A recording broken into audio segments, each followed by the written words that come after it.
গাজীপুরে মতিউরের শত কোটি টাকার সম্পদ স্ত্রী সন্তানদের নামে কিনেছেন কয়েকশো বিঘা জমি, গড়ে তুলেছেন বিলাসবহুল রিসোর্ট। ঘোষণা দিয়েও গ্রাহকের পাওনা ফেরত দিচ্ছে না ইভেলি। রাসেলের কৌশলে হতাশায় ভুগছেন অনেকেই, ঘটেছে আত্মহত্যার ঘটনাও। রাসেলস ভাইপার আতঙ্কে নির্বিচারে মারা হচ্ছে সাপ, সারা দেশেই আছে চন্দ্রবোরা, বলছেন সাপুরেরা। আতঙ্কিত না হওয়ার পরামর্শ। নির্মাণের 20 বছরে সংস্কার হয়নি বরগুনার 245টি লোহার সেতু, ধসে পড়ছে কয়েকটি। অরক্ষিত চুয়াডাঙ্গার বেশিরভাগ রেল ক্রসিং। এবং পাবনা ঈশ্বরদীতে নিয়ন্ত্রণ হারিয়ে গাছের সঙ্গে প্রাইভেট কারের ধাক্কা, 5 বন্ধু নিহত, আহত অন্য 2 জনের অবস্থা আশঙ্কাজনক। দেখছিলেন সংবাদ শিরোনাম, সঙ্গে আছি আমি ইশরাত জাহান মনি। এবারে বিস্তারিত। এক ছাগলে বের করে দিল মতিউর রহমানের শত কোটি টাকার সম্পদের তথ্য। রাজস্ব কর্মকর্তার পরিচয়ই স্বামী স্ত্রী মিলে গড়ে তোলেন স্বর্গরাজ্য। গাজীপুরে মিলল মতিউর পরিবারের কয়েকশো বিঘা জমির তথ্য। একই সাথে গড়ে তুলেছেন বিলাসবহুল রিসোর্টও। অভিযোগ আছে রিসোর্টের ছোট ছোট কটেজে চলে অনৈতিক কাজ। বিস্তারিত শাহাদাত নিশাদের রিপোর্টে। ছেলের বিলাসী জীবনযাপনের সূত্র ধরে থলের বিড়াল বেরিয়ে আসে সাবেক এনবিআর সদস্য মতিউর রহমানের। বেরিয়ে আসে শত শত বিঘা জমি, রিসোর্ট, নামে বেনামে দেশে বিদেশে বিপুল পরিমাণ সম্পত্তি সহ কয়েকশো কোটি টাকার সম্পদের তথ্য। তার প্রথম স্ত্রী ও সন্তানদের নামে পাওয়া গেছে গাজীপুরে কয়েকশো বিঘা জমির তথ্য। এর বেশিরভাগই পুবাইল থানার খিলগাঁও মৌজায়। এই মৌজায় মতিউরের নামে 41.4% জমির নাম জারি করা হয়েছে, আর লাইলা কানিজ লাকির নামে 14.5% জমি খারিজ করা হয়। খিলগাঁও মৌজাতে মতিউর লাকি দম্পতির ছেলে আহমেদ তৌফিকুর রহমান অর্ণবের নামে প্রায় 104% জমির নামজারি ও জমাভাগ করা হয়েছে, আর মেয়ে ফারজানা রহমান ইপসিতার নামে রয়েছে 30% জমি। এই 4 জনের যৌথ নামে 48.77% এবং প্রথম স্ত্রী ও অর্ণবের নামে আরও 45% জমি নামজারি ও জমাভাগ করা হয়েছে। এছাড়া লাইলার নামে বেনামে গাজীপুরে 5 কাঠা, বাহাদুরপুরে 27%, মেঘদুবিতে 6.60% এবং ধোপাপাড়ায় 17% জমির তথ্য পাওয়া গেছে। তার সম্পদের তালিকায় পাওয়া যায় গাজীপুরের আপন ভবন, পিকনিক অ্যান্ড শুটিং স্পট। 100 টাকা মূল্যের টিকিট কেটে প্রবেশ করতে হয় রিসোর্টটিতে। ভেতরে রয়েছে বিভিন্ন রাইড সহ অসংখ্য স্থাপনা। রয়েছে 28টি কটেজ। এক রাতের জন্য প্রতিটি কটেজে ভাড়া 7,000 টাকা। একান্ত সময় কাটানোর জন্য পারফেক্ট এই রিসোর্টটি। 60 বিঘা জমির ওপর গড়ে তোলা রিসোর্টটিতে 35 বিঘার মালিক মতিউর ও লাইলা কানিজ লাকির। যদিও দায়িত্বরত কেউই এ নিয়ে ক্যামেরার সামনে কথা বলতে রাজি হননি। স্থানীয়রা জানান রিসোর্টটি পরিচালনা করেন লাইলা কানিজ লাকি। 35 বিঘার সাথে স্থানীয়দের কাছ থেকে আরও জমি বার্ষিক ভাড়া ভিত্তিতে গড়ে তোলা হয় আপন ভবন। মাঝে মাঝে যাতায়াত করেন মতিউর লাকি। এমনি মোটামুটি সময় তো তারা আসে, আইসা তার একটা প্রজেক্ট করছে, তার একটা এত লোক খাটায় দেখবে না, তার প্রজেক্টটা ঘুরে একটু দেখবে তো অবশ্যই। আমরা ভাড়া নিই আবার কাছ থেকে। হ্যাঁ, রাগেপা থেকে এটা চালায় লাইলা কানিস, আর একটা ওদের মনে হয় কোম্পানি আছে ওরা। অভিযোগ ওঠে রিসোর্টটি বানানোর সময় অনেকের কাছ থেকে জোর করে দখল নেওয়া হয় জমি। একটি ছাগলকাণ্ডে একে একে বেরিয়ে আসে মতিউরের মতো একজন রাজস্ব কর্মকর্তার শত শত কোটি টাকার সম্পদের চিত্র। তেমনভাবে যুক্ত হলো আপন ভুবন নামে এই রিসোর্টটিও। অথচ আইনের ফাঁকফোকরে এখনও অধরায় রয়ে গেছে সাবেক রাজস্ব কর্মকর্তা মতিউর ও তার স্ত্রী লাইলা কানিজ লাকি। শাহাদাত নিশাদ, দেশ টিভি, গাজীপুর। টাকা ফেরতে নানা আশার বাণী শুনিয়ে কৌশলে ব্যবসা পরিচালনা করছে ইভেলি। উল্টো টাকা ফেরত দেওয়ার পথ থেকে সরে গেছে প্রতিষ্ঠানটি। বন্ধ ভোক্তা অধিকারের দায়েরকৃত অভিযোগগুলোর দেনা শোধ কার্যক্রম। ফলে হতাশায় ভুগছেন অনেকে। কেউ কেউ বেছে নিচ্ছে আত্মহত্যার পথ। শাহাদাত নিশাদের ধারাবাহিক প্রতিবেদনের আজ দেখুন শেষ পর্ব। সম্ভাবনাময় সন্তানকে হারানোর আর্তনাদ। মাত্র 2 বছর আগেই চট্টগ্রাম বিশ্ববিদ্যালয় থেকে পড়াশোনা শেষ করেন ইরফান আহমেদ সামি। মানসিকভাবে ভেঙে পড়ে শেষমেশ আত্মাহুতির পথ বেছে নেন ওই শিক্ষার্থী। তার আত্মহনন নিয়ে চাঞ্চল্যকর তথ্য দেন সামির বাবা শফি আহমেদ। বন্ধুদের থেকে ঋণ করে 12 লাখ টাকা বিনিয়োগ করেছিলেন ই-কমার্স প্রতিষ্ঠান ইভ্যালিতে। লাভের লাভ তো কিছুই হয়নি, বরং ইভ্যালি থেকে পাওনা টাকা ফেরত না পেয়ে আত্মহত্যাকে সমাধান মনে করেছিলেন সামি। এমন অভিযোগ ছেলেহারা এ বাবার। ইভ্যালি রাসেল ভাই তাকে 2টা চেক দেয়। একটা চেক হলো 3,50,000, আরেকটা চেক 8,50,000। তার 2 দিন পরে ইভ্যালি রাসেল ভাই যখন অ্যারেস্ট হয়, তখন আমার ছেলে বলে, আব্বু আমি তো শেষ। আমি বললাম, আব্বু কী হয়েছে? আব্বু আমার 12 লাখ টাকা চেক আমি তো এই টাকা পাবো না। আচ্ছা, আমি বলছি আব্বু দেখো কি হয়। তখন ছেলে বলে যে আব্বু আমি সুদের উপরে এই টাকাগুলো নিছি, তোমাদেরকে বলি নাই। বছরের পর বছর ইভ্যালির কাছ থেকে পাওয়া টাকা না পেয়ে এভাবেই হতাশাগ্রস্ত অসংখ্য মানুষ। পাওনাদারদের থেকে বাঁচতে অনেকে আবার পাড়ি জমিয়েছেন বিদেশে। নিজের স্বদেশ ছেড়ে প্রবাসে আসতে হবে কখনো আমি কল্পনা করি নাই। আজকে আমি প্রবাসী, তার প্রধান কারণ হচ্ছে আমার উপর অর্পিত যেই এখন বর্তমানে যে দেনাগুলা আছে সেগুলা শোধ করতে আমি দেশে থেকে সক্ষম হইতাম না। সেই দেনার উপর দেনা করে এখন আমি হয়তোবা এই প্রবাস জীবন পার করতেছি দেনা পরিশোধ করার উদ্দেশ্যে। এদিকে ভুক্ত অধিকারের ইভ্যালির বিরুদ্ধে 6,500 অভিযোগ জমা পড়লেও মাত্র 250 জনের টাকা ফেরত দিয়েছে ই কমার্স প্রতিষ্ঠানটি। অবশ্য অনেকে পাননি পাওনা পুরো টাকা। ইভ্যালির সিও মোহাম্মদ রাসেল গত মে মাস থেকে গ্রাহকদের দেনা পরিশোধের কথা বললেও অভিযোগ উঠেছে কেবলমাত্র যারা মামলা করেছে তারাই ফেরত পাচ্ছে পাওনা টাকা। টিআইবি বলছে গ্রাহকদের সর্বশান্ত করা ইভ্যালির মতো প্রতিষ্ঠানগুলোর কুটচাল নিয়ন্ত্রণ জরুরি। কিন্তু এটার মধ্যে যে আইনি কাঠামো সেখানে দুর্বলতার কারণে যে অবস্থা সৃষ্টি হয়েছিল যার ফলে গত বেশ কয়েক বছর যাবৎ এই যে বিভিন্ন প্রতারণার যে কাহিনী উত্থাপিত হয়েছে সেটি কিন্তু কর্তৃপক্ষ জানেন। তার উপর ভিত্তি করে কোনো কার্যকর পদক্ষেপ যেহেতু একদিক থেকে আইনি কাঠামোকে আরও পর্যাপ্ত সুদৃঢ় করার জন্য উদ্যোগ গ্রহণ করা হয়নি, অন্যদিক থেকে যতটুকু আইনি সক্ষমতা আছে প্রাতিষ্ঠানিক সক্ষমতা আছে সেটাকে ব্যবহার করে যারা এই অনিয়মগুলো করেছিলেন, প্রতারণাগুলোর সাথে যারা জড়িত ছিল বাস্তবে কোনো দৃষ্টান্তমূলক জবাবদিহিতা নিশ্চিত করা যায়নি। সেই কারণে কিন্তু আবার নতুন এরকম একই ধরনের ব্যবসা বা একই রকমের উদ্যোগ আমরা দেখতে পাচ্ছি একের পর এক, এবং সেটা আবার বিভিন্ন নতুন অভিনব কায়দায় হচ্ছে, যার কারণটাই হচ্ছে যে এটাকে প্রতিরোধ করার জন্য কার্যকর পদক্ষেপ গৃহীত হয়। কাজের দায় আমাদের সংশ্লিষ্ট কর্তৃপক্ষকে অবশ্যই নিতে হবে। নতুন উদ্যমে চলার পরও বন্ধ হয়নি ইভ্যালির প্রতারণা। পণ্যের অর্ডার নিয়ে কুরিয়ার চার্জ কেটে সে পণ্য অনেক সময় ডেলিভারি পান না গ্রাহক। আবার কুরিয়ার চার্জ ফেরত দেওয়ার কথা থাকলেও সে টাকাও ফেরত দেন না তারা। শাহাদাত নিশাত, দেশ টিভি, ঢাকা। রাসেলস ভাইপার আতঙ্কে সারা দেশে নির্বিচারে মারা হচ্ছে সব ধরনের সাপ। সাভারের বেদেপল্লীর প্রবীণ সাপুরেরা জানান দীর্ঘদিন ধরে দেশের বিভিন্ন প্রান্তে দেখেছেন চন্দ্রবোরা বা রাসেলস ভাইপার। ছোবলে ক্ষিপ্রতার কারণে সব সময় সতর্ক থাকেন তারা। এ সাপ নিয়ে আতঙ্কে জেলেরাও।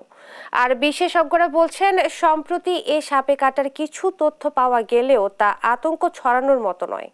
বিস্তারিত হাসান মাহমুদের রিপোর্টে। বর্ষায় টৈটুম্বুর বংশী নদী, বুক চিরে চলছে ইঞ্জিন নৌকা। তবে বেদেদের সারি বাঁধা ভাসমান নৌকার উপস্থিতি নেই আগের মতো। দূরের উত্তরণ সিটিতে আবাস হয়েছে ভূমিহীন বেদেদের। সন্ধ্যা নামার আগে ভরা নদীতে জাল ফেলার প্রস্তুতি নিচ্ছেন সুখচান রাজবংশী ও ভাগ্যধন রাজবংশী। বংশ পরম্পরায় মাছ ধরেই জীবিকা নির্বাহ করেন তারা। এতদিন দিনরাতে অনেকটা নির্ভয়ে জাল ফেললেও সোশ্যাল মিডিয়ায় তৈরি হওয়া রাসেলস ভাইপার আতঙ্কের ছাপ পড়েছে তাদের মধ্যেও। রাসেল ভাইপার নাকি সাপ, এই সাপ আমরা দেখি নাই, কিন্তু আমরা সবাই এটার থেকে ভয়ভীতির ভিতরে আসছি। আমরা দেখছি, আমরা এগুলোই দেখছি। এরপরও জীবিকার তাগিদে নদীতে নামছেন তারা। মাইটা ধরা সাপ এগুলো আসতো, কিন্তু বিষাদর সাপ পানিতে থাকে না। একইভাবে বেদেপাড়ার বিকেলের আড্ডায় আলোচনার বিষয় চন্দ্রবোরা বা রাসেলস ভাইপার। বয়োজ্যেষ্ঠ সফিরুদ্দিন সর্দার জানান সাপ যত বিষধর হোক কৌশলে ধরতে পারেন তারা, তবে চন্দ্রবোরা নিয়ে কোনো ঝুঁকি নিতেন না। ওই বন্যাকালে ওই সরে সরে থাকে বেশি, আমাদের এলাকায় নাই দাদা এই সাপটা। আমরা এগুলো ধরিও না ভাই, আমরা দুই একটা রাখি খেলা দেখাবার লেগে রাখতাম আগে অন্য সাপ। একসময় দেশে বিলুপ্ত প্রায় ধারণা করা হতো এই সাপকে, তবে সাভারের নামাবাজার এলাকায় সাপুরের বাক্সে দেখা মিলল রাসেলস ভাইপারের। স্থলে বসবাস করা বিষধর 10টি সাপের তালিকায় নেই চন্দ্রবোরা বা রাসেলস ভাইপার। গায়ের রং, চারিত্রিক বৈশিষ্ট্য আর ক্ষিপ্রতার কারণেই বেশি ভয় মানুষের। অন্য সব সাপ মানুষের উপস্থিতি দেখলেই দ্রুত পালিয়ে যায় বা হিস হিস শব্দ করে, কিন্তু চন্দ্রবোরা না পালিয়ে ভয়ে কুণ্ডলি পাকিয়ে বসে। খুব কাছে না গেলে তীরে এসে কামড়ায় না অলস প্রকৃতির এই সাপটি। বিশেষজ্ঞরা বলছেন বিলুপ্ত প্রায় এ সাপ ফিরে আসা পরিবেশের জন্য ইতিবাচক, তবে আতঙ্কিত হওয়ার মতো পরিস্থিতি তৈরি হয়নি বলেও জানান তারা। কৃষকও এখন মাঠে যেতে ভয় পাচ্ছেন এই চন্দ্রবোরা সাপের কারণে, কিন্তু এটি তো আগেও যেমন ছিল এখনও তেমনই আছে। তো যার ফলে এটি আসলে এই ভয়ের কারণে যদি আমাদের ফসল উৎপাদন কমে যায় সেটিও তো আমাদের জন্য ক্ষতিকর কারণ হবে। অনেক সময় ভয় পেলে পেঁচিয়ে থাকে। তো সেই পেঁচিয়ে থাকে যখন, তখন কেউ যদি অসতর্কতাবশত সেই সাপের গায়ে পা দেয় তাহলে সে দংশন করতে পারে। দেশে 100-র বেশি সাপ থাকলেও স্থলের 16 থেকে 17টি মানুষের জন্য কিছুটা বিপজ্জনক। এ অবস্থায় নির্বিচারে সাপ মারা পরিবেশের জন্য বড় বিপদ ডেকে আনতে পারে বলেই সতর্ক করছেন বিশেষজ্ঞরা। হাসান মাহমুদ, দেশ টিভি, ঢাকা। দীর্ঘ 19 মাস পর পূর্ণাঙ্গ কমিটি গঠন করল গাজীপুর মহানগর আওয়ামী লীগ। তবে কমিটিতে জায়গা পাওয়া বেশিরভাগ সদস্যকে নিয়ে রয়েছে নানা বিতর্ক।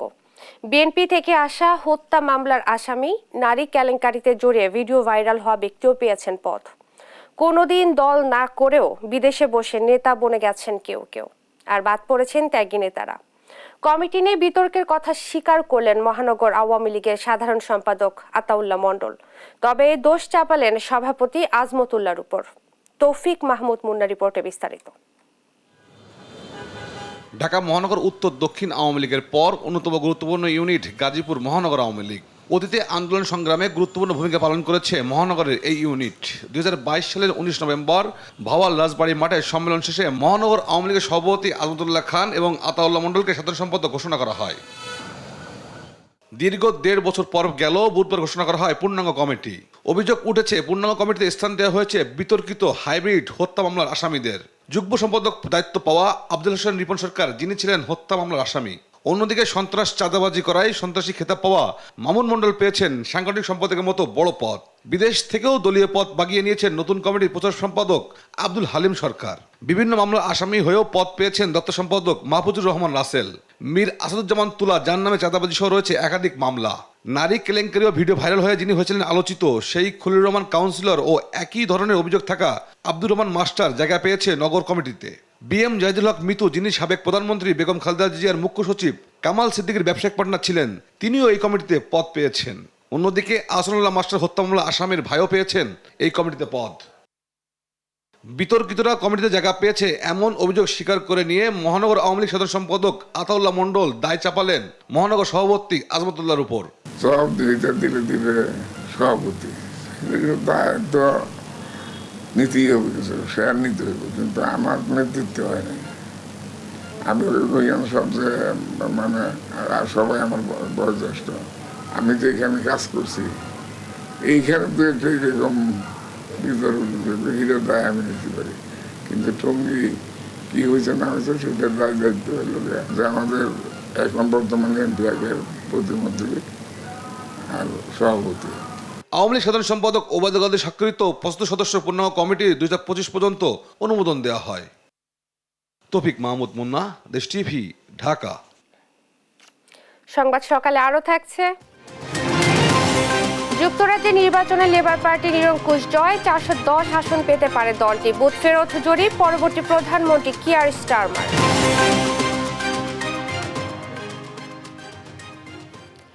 নির্মাণের 20 থেকে 25 বছর পেরিয়ে গেলেও সংস্কার করা হয়নি বরগুনার 245টি লোহার সেতু। রক্ষণাবেক্ষণের অভাবে ঝুঁকিপূর্ণ হয়ে পড়েছে সেতুগুলো। এরই মধ্যে ধসে পড়তে শুরু করেছে কয়েকটি। বিকল্প ব্যবস্থা না থাকায় জীবনের ঝুঁকি নিয়ে এসব সেতু ব্যবহার করতে বাধ্য হচ্ছেন স্থানীয়রা। সহকর্মী রিয়াজ আহমেদ মুসার প্রতিবেদন, জানাচ্ছেন ফারিয়া ইসলামের ডেস্ক রিপোর্টে।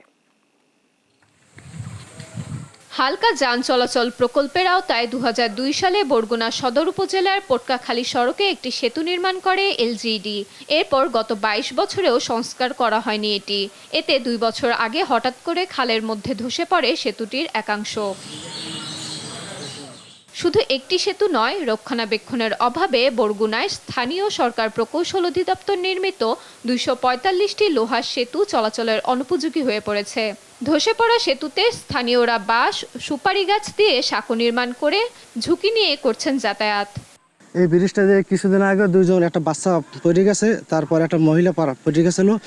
অনেক ভোগান্তিতে পড়তে হয় আমাদের এটা দিয়া। এখন যদি এই ব্রিজটি নতুন করে আবার নির্মাণ করা হয় আগের মতন, তাইলে গ্রামের সবাই উপকার হয়। সাইকেলটা নিয়ে ডেলি 4 বার অফিস করি, কান্দে করে নেই, কান্দে করে আনি এবং সুপারি গাছ দিলে 3 থেকে 4 মাসের বেশি হয় না।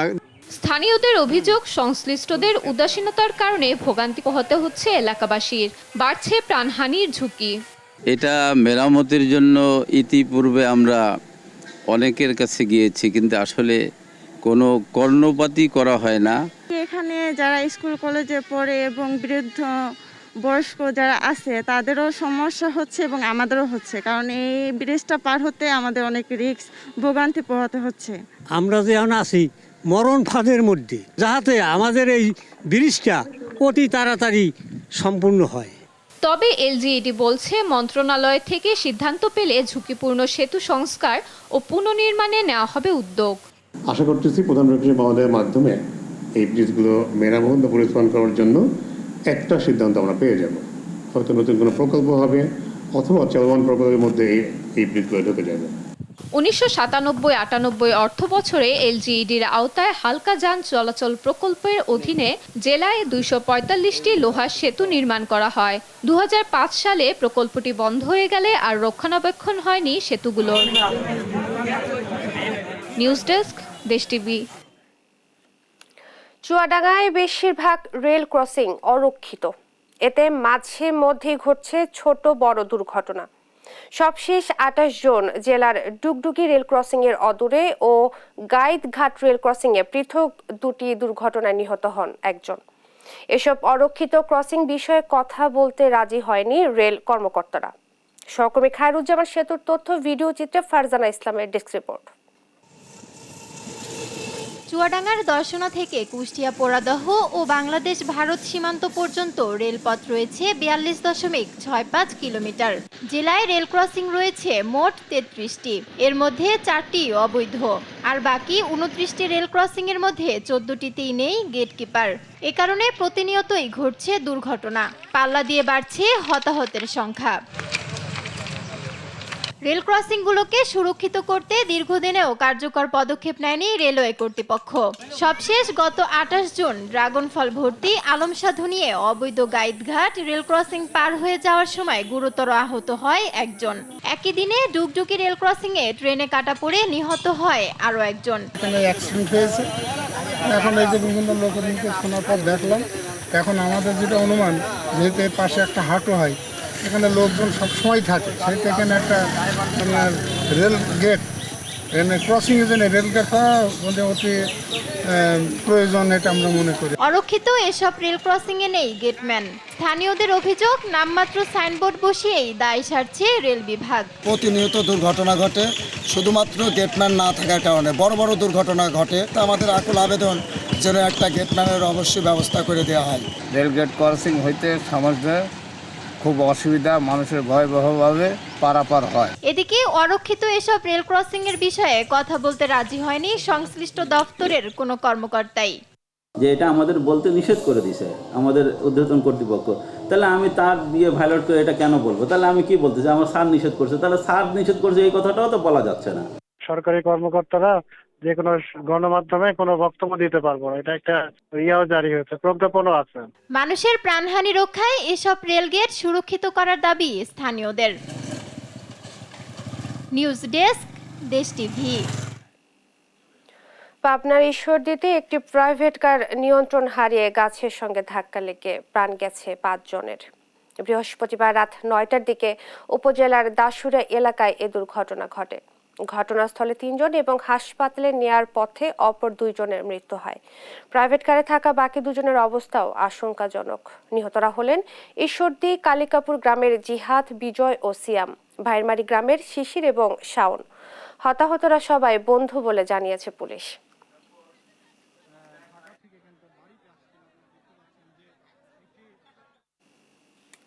দেখছেন সংবাদ সকাল।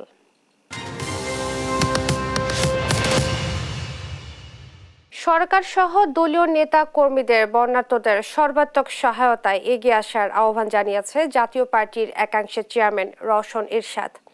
বৃহস্পতিবার সন্ধ্যায় গুলশানে বাসভবনে দলের কো চেয়ারম্যানদের সাথে বৈঠকের আগে এই আহ্বান জানান তিনি। বলেন, বন্যা পরিস্থিতি ভয়াবহ হচ্ছে, তবে ত্রাণ কার্যক্রম পর্যাপ্ত না, যা প্রধানমন্ত্রীর নজর দেওয়া দরকার। এছাড়াও জাতীয় পার্টির প্রতিষ্ঠাতা HM এরশাদের ৫ম মৃত্যুবার্ষিকী উপলক্ষে দেশব্যাপী নানা কর্মসূচি পালনের কথাও জানান তিনি।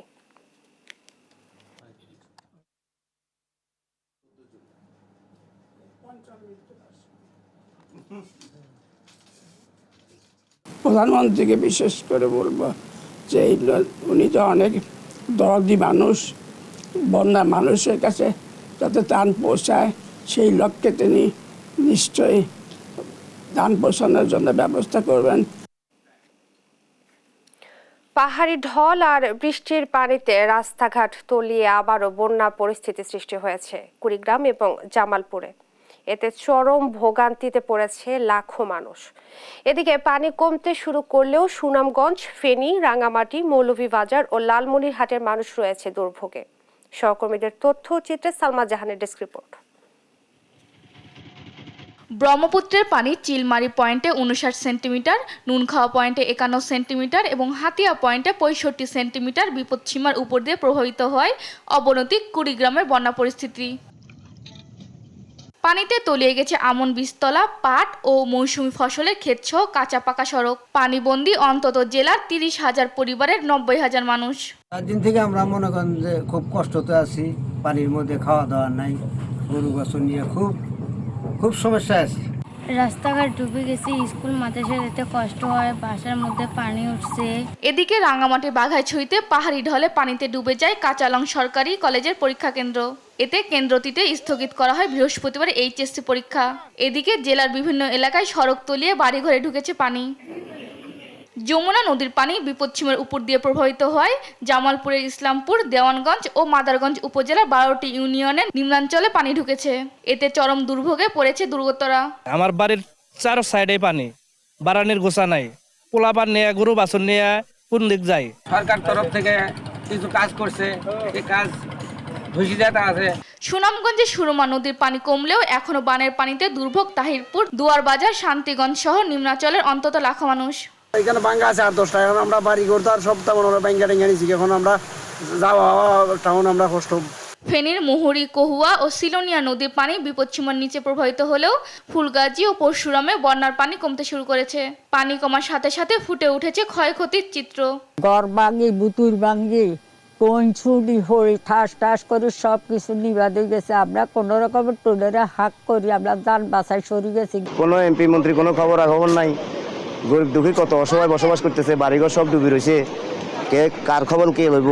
মৌলভীবাজারের রাজনগর ও সদর উপজেলার কুশিয়ারা নদী পাড়ের অন্তত 20টি গ্রামের বন্যার পানি কমতে শুরু করেছে। তবে হাওড় অঞ্চলের উপজেলা কুলাউড়া, জুড়ি ও বড়লেখায় বন্যা পরিস্থিতি এখনো অপরিবর্তিত। এদিকে তিস্তার পানি কমলেও স্বস্তিতে নেই নদীপাড়ের মানুষ। ভাঙন আতঙ্কে নির্ঘুম রাত কাটছে লালমনিরহাটের বাসিন্দাদের। এই নদীটা যদি খুঁজতো তাহলে আল্লাহ রকম আমাদের মনে হলো এই দুঃখ থেকে আমরা বাঁচি গেল হয়। বৃষ্টি কমলে দুর্গত এলাকাগুলোতে বন্যা পরিস্থিতি উন্নতি হওয়ার আশা বন্যা সতর্কীকরণ কেন্দ্রের। নিউজ ডেস্ক, দেশ টিভি। সংবাদ সকালে আরো থাকছে। আজ শুরু হচ্ছে ইউরো চ্যাম্পিয়নশিপ কোয়ার্টার ফাইনাল। প্রথম ম্যাচে রাত 10টায় স্বাগতিক জার্মানির প্রতিপক্ষ স্পেন। রোগীদের সঙ্গে অসৎ আচরণ, গর্ভবতী নারীদের মারধর ও হাসপাতালে বসেই ভিজিট নেওয়া সহ নানা অনিয়মের অভিযোগ উঠেছে পটুয়াখালীর মহিপুর ইউনিয়ন উপস্বাস্থ্য কেন্দ্রের পরিবার পরিকল্পনা পরিদর্শিকা নূর জাহান বেগমের বিরুদ্ধে। দীর্ঘ 28 বছর ধরে একই স্থানে থেকেই এমন অপকর্ম করছেন তিনি। এতে ক্ষোভে ফুঁসে উঠেছে এলাকাবাসী। সহকর্মী সাইদ ইব্রাহিমের তথ্যচিত্রে ফারজানা ইসলামের ডেস্ক রিপোর্ট। পটুয়াখালীর কুয়াকাটা পৌর শহরের মেলাপাড়া এলাকার হাসান শরীফের স্ত্রী শারমিন বেগম গত 28 জুন প্রসব বেদনা নিয়ে মহিপুর উপস্বাস্থ্য কেন্দ্রে যান। এ সময় পরিবার পরিকল্পনা পরিদর্শিকা নূরজাহান বেগম 10,000 টাকার বিনিময়ে নর্মাল প্রসবের গ্যারান্টি দিয়ে শারমিনকে ভর্তি করেন। পরে স্যালাইন দিয়ে প্রসব ব্যথা তুলে শারমিনের গর্ভপাত করানোর চেষ্টা করেন নূরজাহান। এ সময় যন্ত্রণাকাতর শারমিনের পা নূরজাহান বেগমের গায়ে লাগলে উত্তেজিত হয়ে শারমিনকে তার স্বজনের সামনেই ব্যাপক মারধর করেন তিনি। ভোররাতে শারমিন মৃত সন্তান জন্ম দেন। তার স্বজনদের অভিযোগ নূরজাহান বেগমের অবহেলাতেই নবজাতকের মৃত্যু হয়েছে। আমার লাইট দিতে ঘুষে এবার আমার চুল ধরে টানছে, এবার পেট পাচাইয়া মানে ঘুষি পর্যন্ত দেশে কেমিক্যাল দেওয়ার পরে মায়ের বাচ্চা নাড়ও বাঁধে না, কিছু করে নাই, নারকেল ঠেলা নার বান্ধে নাই। শুধু শারমিনী নয়, এভাবে মহিপুরের অনেক প্রসূতি মা নূরজাহান বেগমের শরণাপন্ন হয়ে মারধরের শিকার হয়েছেন। টাকার জন্য সবার সাথে চরম দুর্ব্যবহারের অভিযোগ ওই পরিদর্শিকা নূরজাহান বেগমের বিরুদ্ধে। কোনো কথার কোনো মিসগিস কিছু নাই। উনি যে কেমন ডাক্তার আমি নিজেই করতে আমি আগেই কইছি যে ওনার দ্বারে যাওয়া লাগবে না। হাসপাতালে যাওয়ার পর উনি যে ব্যবহার গুণন করে, উনি আমার কথা শুনতে চায় না। উনি আমাদের এই জায়গায় একটাই স্বাস্থ্যকেন্দ্র, ওই জায়গার মহিলা গাইনি প্রধান উনি, এবং উনি যেভাবে আচরণ করে তা মনে করেন এটা ভাষায় প্রকাশ করা যায় না। যদিও নূরজাহান বেগমের বিরুদ্ধে উঠে আসা সব অভিযোগ অস্বীকার করেছেন তিনি। ডেলিভারি করতে গেলে একটা বাচ্চা মায়ের পেট থেকে মৃত্যু আসতেই পারে। রোগীকে মারধর করা, টাকা নেওয়া, আমার জীবনে, আমার চাকরি জীবনে আমি কোনো রোগীর কাছে কন্টাক্ট করে রোগী ধরি না, এরকম কোনো ইতিহাস আমার নাই। নূরজাহান বেগমের বিরুদ্ধে অভিযোগ প্রমাণিত হলে তার বিরুদ্ধে প্রশাসনিক ব্যবস্থা নেওয়ার কথা জানান সংশ্লিষ্ট বিভাগের এই কর্মকর্তা। অভিযোগ আসছে, আমি তাকে প্রাথমিকভাবে সতর্ক করছি এবং ঊর্ধ্বতন কর্তৃপক্ষকে জানানো হয়েছে। লিখিত অভিযোগ পেলে আমরা তদন্ত সাপেক্ষে তার বিরুদ্ধে অবশ্যই বিভাগীয় ব্যবস্থা গ্রহণ করা হবে। মহিপুর উপস্বাস্থ্য কেন্দ্রে সেবার মান বাড়াতে কার্যকরী পদক্ষেপ নেওয়ার দাবি এলাকাবাসীর। নিউজ ডেস্ক, দেশ টিভি।